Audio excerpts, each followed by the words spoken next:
When Amschel Meyer Bauer inherited the business, he decided to change his name to Rothschild. Amschel soon learned that loaning money to governments and kings was more profitable than loaning to private individuals. Not only were the loans bigger, but they were secured by the nation's taxes. Mayer Rothschild had 5 sons. He trained them all in the skills of money creation, then sent them out to the major capitals of Europe to open branch offices of the family banking business. His first son, Amschel Meyer, stayed in Frankfurt to mind the hometown bank. His second son, Solomon, was sent to Vienna. His third son, Nathan, was clearly the most clever. He was sent to London at age 21 in 1798, 100 years after the founding of the Bank of England. His fourth son, Karl, went to Naples, and his fifth son, Jacob, went to Paris. The Rothschilds soon grew unbelievably wealthy. By the mid-1800s, they dominated all European banking and were certainly the wealthiest family in the world. They financed Cecil Rhodes, making it possible for him to establish a monopoly over the diamond and gold fields of South Africa. In America, they financed the Harrimans and railroads, the Vanderbilts and railroads and the press, and Carnegie in the steel industry, among many others. In fact, during World War I, J.P. Morgan was thought to be the richest man in America. But after his death, it was discovered that he was actually only a lieutenant of the Rothschilds. By 1850, James Rothschild, the heir of the French branch of the family, was said to be worth 600 million French francs, 150 million more than all the other bankers in France put together. He built this mansion called Ferrier, just east of Paris. Wilhelm I, on seeing it, exclaimed, "Kings couldn't afford this. It could only belong to a Rothschild." Money changers, those who loan out and manipulate the quantity of money, were active in medieval England.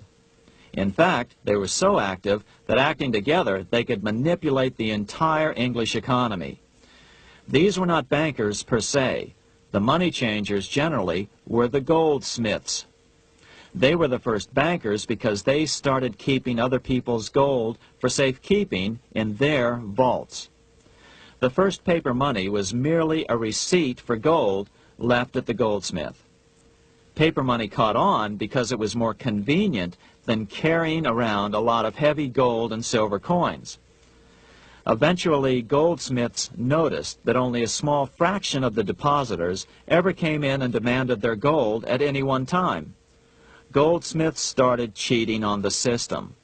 They discovered that they could print more money than they had gold, and usually no one would be the wiser. Then they could loan out this extra money and collect interest on it. This was the birth of fractional reserve banking. That is, loaning out many times more money than you have assets on deposit. So, if $1,000 in gold were deposited with them, they could loan out about $10,000 in paper money and draw interest payments on it, and no one would ever discover the deception. By this means, goldsmiths gradually accumulated more and more wealth and used this wealth to accumulate more and more gold. Today, this practice of loaning out more money than there are reserves is known as fractional reserve banking. Every bank in the United States is allowed to loan out at least 10 times more money than they actually have. That's why they get rich on charging, let's say, 8% interest. It's not really 8% per year, which is their income. It's 80%. That's why bank buildings are always the largest in town. When Queen Mary's sister, Queen Elizabeth I, took the throne, she was determined to regain control over English money. Her solution was to issue gold and silver coins from the public treasury and take the control over the money supply away from the money changers.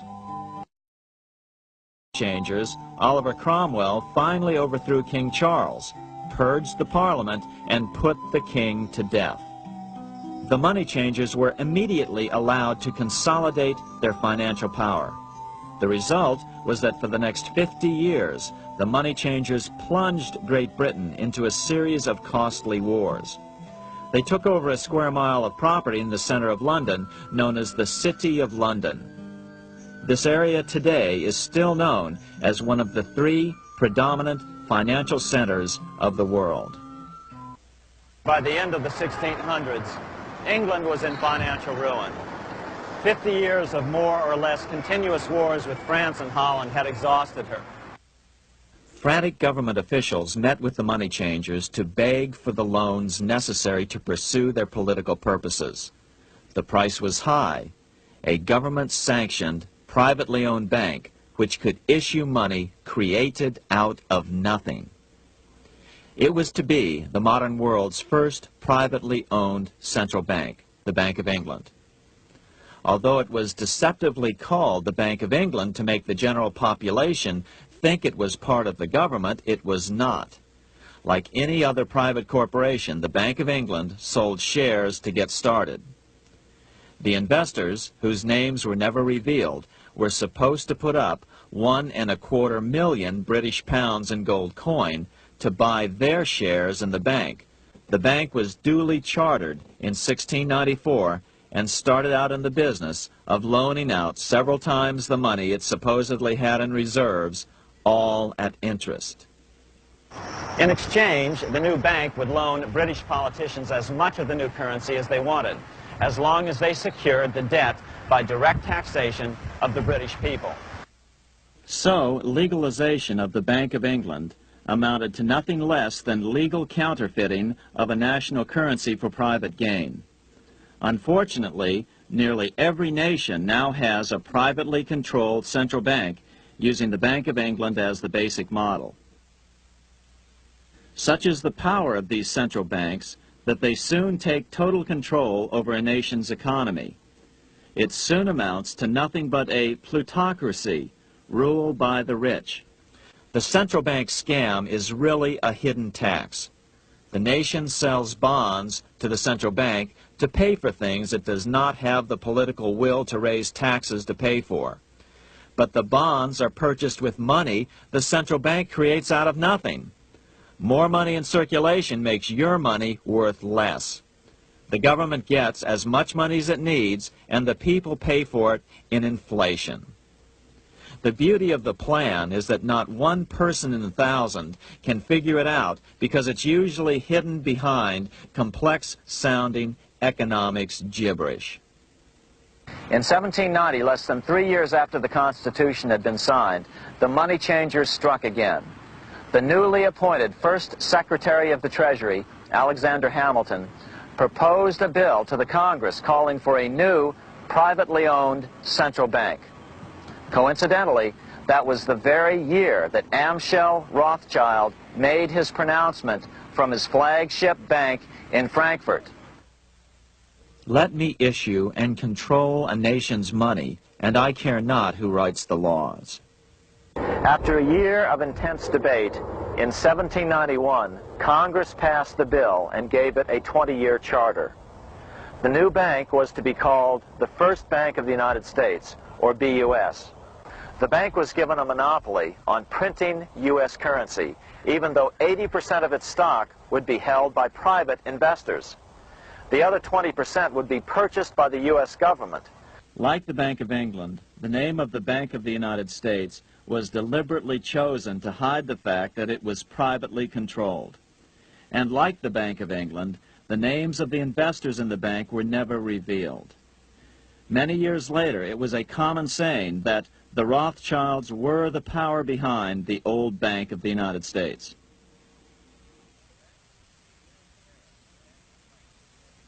Here in Paris, the Bank of France was organized in 1800, just like the Bank of England. But Napoleon decided France had to break free of debt, and he never trusted the Bank of France. He declared that when a government is dependent upon bankers for money, the bankers, not the leaders of the government, are in control. This is the Waterloo battlefield about 200 miles northeast of Paris in what today is Belgium. Here Napoleon suffered his final defeat, but not before thousands of French and Englishmen gave their lives on a steamy summer day in July of 1815. The outcome was certainly in doubt. In fact, had Napoleon attacked a few hours earlier, he would probably have won the battle. But no matter who won or lost, back in London, Nathan Rothschild planned to use the opportunity to try to seize control over the British stock and bond market and possibly even the Bank of England. Rothschild stationed a trusted agent, a man named Rothworth, on the north side of the battlefield, closer to the English Channel. Once the battle had been decided, Rothworth took off for the Channel.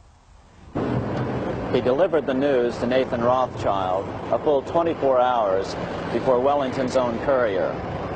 Rothschild hurried to the stock market and took up his usual position in front of an ancient pillar. All eyes were on him. The Rothschilds had a legendary communications network. If Wellington had been defeated and Napoleon was loose on the continent again, Britain's financial situation would become grave indeed. Rothschild looked saddened. He stood there motionless, eyes downcast. Then suddenly he began selling. Other nervous investors saw that Rothschild was selling. It could only mean one thing. Napoleon must have won, Wellington must have lost. The market plummeted. Soon everyone was selling their consols, their British government bonds, and prices dropped sharply. But then Rothschild started secretly buying up the consols through his agents for only a fraction of their worth hours before. Myths, legends, you say? 100 years later, the New York Times ran a story which said that Nathan's grandson had attempted to secure a court order to suppress a book with this stock market story in it. The Rothschild family claimed the story was untrue and libelous, but the court denied the Rothschilds' request and ordered the family to pay all court costs. What's even more interesting about this story is that some authors claim that the day after the Battle of Waterloo, in a matter of hours, Nathan Rothschild came to dominate not only the bond market, but the Bank of England as well. Whether or not the Rothschild family seized control of the Bank of England, the first privately owned central bank in a major European nation and the wealthiest, one thing is certain. By the mid-1800s, the Rothschilds were the richest family in the world, bar none. They dominated the new government bond markets and branched into other banks and industrial concerns. In fact, the rest of the 19th century was known as the Age of the Rothschilds. Despite this overwhelming wealth, the family has generally cultivated an aura of invisibility. Although the family controls scores of industrial, commercial, mining, and tourist corporations, only a handful bear the Rothschild name. By the end of the 19th century, one expert estimated that the Rothschild family controlled half the wealth of the world. Whatever the extent of their vast wealth, it is reasonable to assume that their percentage of the world's wealth has increased since then. But since the turn of the century, the Rothschilds have cultivated the notion that their power has somehow waned even as their wealth increases. Just 1 year after Waterloo and Rothschild's alleged takeover of the Bank of England, the American Congress passed a bill permitting yet another privately owned central bank. This bank was called the Second Bank of the United States. Just as before, the primary stockholders remained a secret. But it is known that the largest block of shares, about 1/3 of the total, were sold to foreigners. As one observer put it, it is certainly no exaggeration to say that the Second Bank of the United States was rooted as deeply in Britain as it was in America. So, by 1816, some authors claim the Rothschilds had taken control over the Bank of England and backed a new privately owned central bank in America as well. During the early 1900s, men like J.P. Morgan led the charge. One final panic would be necessary to focus the nation's attention on the supposed need for a central bank. The rationale was that only a central bank can prevent bank failures. Morgan was clearly the most powerful banker in America and a suspected agent for the Rothschilds. Morgan had helped finance John D. Rockefeller's Standard Oil empire. He had also helped finance the monopolies of Edward Harriman in railroads, of Andrew Carnegie in steel, and of others in numerous industries. But on top of that, J.P. Morgan's father, Junius Morgan, had been America's financial agent to the British. After his father's death, J.P. Morgan took on a British partner, Edward Grenfell, a longtime director of the Bank of England. By 1907, the year after Teddy Roosevelt's re-election, Morgan decided it was time to try for a central bank again. Using their combined financial muscle, Morgan and his friends were secretly able to crash the stock market. Thousands of small banks were vastly overextended. Some had reserves of less than 1% thanks to the fractional reserve principle. Within days, bank runs were commonplace across the nation. Now Morgan stepped into the public arena and offered to prop up the faltering American economy by supporting failing banks with money he manufactured out of nothing. It was an outrageous proposal, far worse than even fractional reserve banking, but Congress let him do it. His plan worked. Soon, the public regained confidence in money in general and quit hoarding their currency. But as a result, banking power was further consolidated into the hands of a few large banks.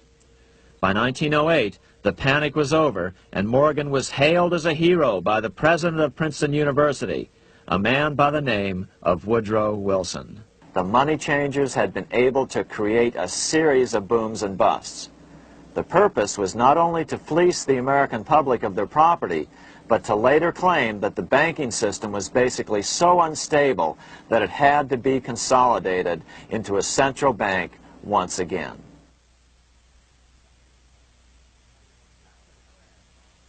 After the crash, Teddy Roosevelt, in response to the panic of 1907, signed into law a bill creating something called the National Monetary Commission.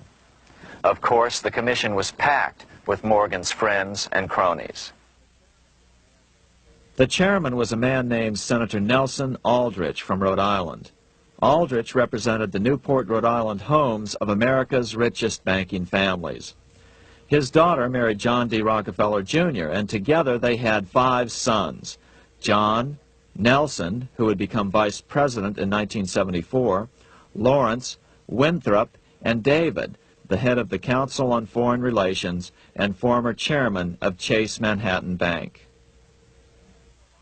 As soon as the National Monetary Commission was set up, Senator Aldrich immediately embarked on a 2-year tour of Europe, where he consulted at length with the private central bankers in England, France, and Germany. The total cost of his trip alone to the taxpayers was $300,000, an astronomical sum in those days. Shortly after his return, on the evening of November 22, 1910, some of the wealthiest and most powerful men in America boarded Senator Aldrich's private rail car and in the strictest secrecy journeyed to this place, Jekyll Island, off the coast of Georgia. With the group came Paul Warburg. Warburg had been given a $500,000 per year salary to lobby for the passage of a privately owned central bank in America by the investment firm Kuhn, Loeb and Company. Warburg's partner in this firm was a man named Jacob Schiff, the grandson of the man who shared the Green Shield house with the Rothschild family in Frankfurt. Schiff, as we'll find out later, was in the process of spending $20 million to finance the overthrow of the Tsar in Russia. These 3 European banking families, the Rothschilds, the Warburgs, and the Schiffs, were interconnected by marriage down through the years, just as their American banking counterparts, the Morgans, Rockefellers, and Aldriches were. Secrecy was so tight that all 7 primary participants were cautioned to use only first names to prevent servants from learning their identities. Years later, one participant, Frank Vanderlip, president of National City Bank of New York and a representative of the Rockefeller family, confirmed the Jekyll Island trip in a February 9th, 1935 edition of the Saturday Evening Post. The participants came here to figure out how to solve their major problem, how to bring back a privately owned central bank. All the participants knew that these problems could be hammered out into a workable solution. But perhaps their biggest problem was a public relations problem, the name of the new bank. That discussion took place right here in this room, one of the many conference rooms in this sprawling hotel, today known as the Jekyll Island Club Hotel. Aldrich believed that the word bank should not even appear in the name. Warburg wanted to call the legislation the National Reserve Bill or the Federal Reserve Bill.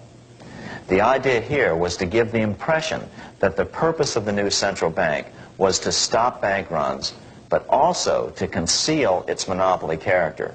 After 9 days at Jekyll Island, the group dispersed. The new central bank would be very similar to the old Bank of the United States. It would be given a monopoly over U.S. currency and create that money out of nothing. Like the pharaohs of ancient Egypt who built their empire with the help of a grand vizier, Queen Elizabeth II also has a grand vizier, serves as her most trusted advisor. His name is Lord Evelyn Rothschild, and he is the second wealthiest and most powerful person on earth. He is also Lord of the world's financial capital, the city-state of London. Lord Rothschild and his ring of power hide their identities behind 13 city council members who stand in as their representatives. On November 30th, 2000, Lord Rothschild, now in his 70s, got married in London to a wealthy Zionist businesswoman named Lynn Forrester. The couple then jetted to Washington and spent their wedding night in the White House. Just how rich and powerful is Lord Evelyn Rothschild? Historically, the Rothschild family wealth was hidden in underground vaults. The Rothschild secret financial records were never audited and never accounted for. Their family-commissioned biographies give the illusion that their family fortune has dwindled, but researchers estimate their wealth at close to $500 trillion, more than half the wealth of the entire world.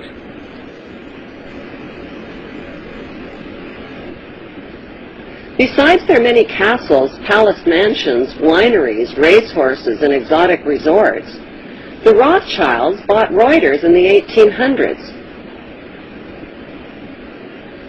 Reuters then bought the Associated Press, which selects and delivers the same news stories to the entire world, day after day.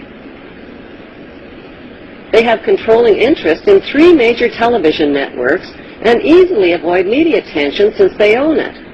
Until recently, they owned and operated England's Royal Mint and continue to be the gold agent for the Bank of England, which they also direct. They control the LBMA, London Bullion Market Association, where 30 to 42 million ounces of gold worth over $11 billion are traded daily. The Rothschilds earn millions weekly just on transaction fees alone. They also fix the world price of gold on a daily basis and profit from its ups and downs. Over the centuries, the Rothschilds have amassed trillions of dollars worth of gold bullion in their subterranean vaults and have cornered the world's gold supply. They own controlling interest in the world's largest oil company, Royal Dutch Shell. They operate phony charities and offshore banking services where the wealth of the black nobility and the Vatican is hidden in secret accounts at Rothschild Swiss banks, trusts, and holding companies. How did Evelyn Rothschild become the filthy rich Grand Vizier to Queen Elizabeth II and godfather of the black nobility? By birth, Evelyn Rothschild is the great-great-great-grandson of Mayor Rothschild and is passing the godfathership down to David de Rothschild.